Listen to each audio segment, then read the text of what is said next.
Breaking news చూస్తున్నాం. సార్వత్రిక ఎన్నికలు దగ్గర పడుతున్నాయి. దీంతో అభ్యర్థుల ఎంపికలో అధినేతలు బిజీగా గడుపుతున్నారు. అభ్యర్థుల ఎంపికపై సీఎం జగన్ కసరత్తు చేస్తున్నారు. ఈ క్రమంలోనే సీఎంకు వీఐపీల తాకిడి పెరిగింది. ఇక సీఎంఓకు స్పీకర్ తమ్మినేని, మండలి విప్ ఉమారెడ్డి వెంకటేశ్వర్లు వచ్చారు.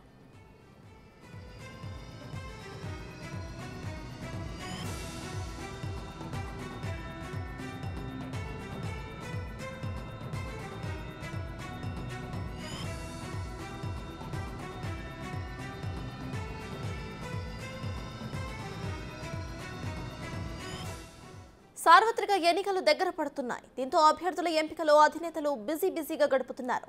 అభ్యర్థుల ఎంపికపై సీఎం జగన్ కసరత్తు చేస్తున్నారు. ఈ క్రమంలోనే సీఎంఓకు వీఐపీల తాకిడి పెరిగింది. సీఎంఓకు స్పీకర్ తమ్మినేని, మండలి విప్ ఉమారెడ్డి హాజరయ్యారు. ఇదే విషయంపై పూర్తి డీటెయిల్స్ మా ప్రతినిధి శివ అందిస్తారు. శివ, చెప్పండి.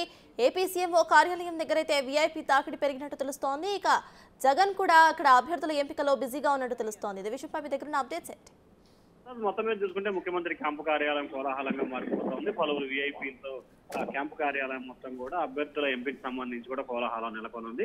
8వ జాబితాకి సంబంధించి కూడా ముఖ్యమంత్రి జగన్మోహన్ రెడ్డి కసరత్తు ప్రారంభించారు. ఇప్పటికే 7 జాబితాలు విడుదల చేసిన వైఎస్ఆర్సీపీ 8వ జాబితాకి సంబంధించి కూడా కసరత్తు చేస్తా ఉంది. చేపడితే ముఖ్యమంత్రి క్యాంపు కార్యాలయానికి MP YV Subba Reddy, speaker Tammineni Sitaram, అలాగే బొత్స అప్పన్నరసయ్యతో పాటుగా నూజివీడు ఎమ్మెల్యే మేక అప్పారావు, ఆయన కుమారుడు వేణుతో పాటు పలువురు నేతలు చేరుకుంటున్నారు. ముఖ్యంగా నూజివీడుకు సంబంధించి వచ్చే ఎన్నికల్లో మేక అప్పారావు తనయుడు వేణు నుంచి పోటీ చేయాలని చెప్పి కూడా అధిష్టానం భావిస్తున్న పరిస్థితి కనిపిస్తోంది. మరొక వైపు స్పీకర్ తమ్మినేని సీతారాంకు సంబంధించి కూడా నియోజకవర్గం మార్చాలనే అంశానికి సంబంధించి కూడా ముఖ్యమంత్రి కార్యాలయంలో చర్చ జరిగే అవకాశాలు కనిపిస్తున్నాయి. మరొక వైపు శాసనమండలి విప్ ఉమారెడ్డి వెంకటేశ్వర్లు, ఆయన కుమారుడు ప్రస్తుతం గుంటూరు పార్లమెంటు అభ్యర్థిగా కూడా వైఎస్ఆర్సీపీ ప్రకటించింది. ఆయన మాత్రం తన కుమారుడికి ఎంపీ వద్దు, తన అల్లుడిని పొన్నూరు ఎమ్మెల్యేగానే టికెట్ కొనసాగించాలని చెప్పి ఆయన అయితే ముఖ్యమంత్రి కోరుతున్నట్లు కూడా తెలుస్తా ఉంది. ఎందుకంటే ఆయన కొంత ఎంపీ అభ్యర్థిగా పోటీ చేయడానికి విమర్శ వ్యక్తం చేసినట్టు తెలుస్తా ఉంది. సో ఆయన బలవంతంగానే నియోజకవర్గంలో పర్యటన చేసే పరిస్థితి కనిపిస్తోంది. ఈ నేపథ్యంలోనే ముఖ్యమంత్రితో మాట్లాడేందుకు ఉమారెడ్డి కూడా వచ్చినట్టు తెలుస్తా ఉంది.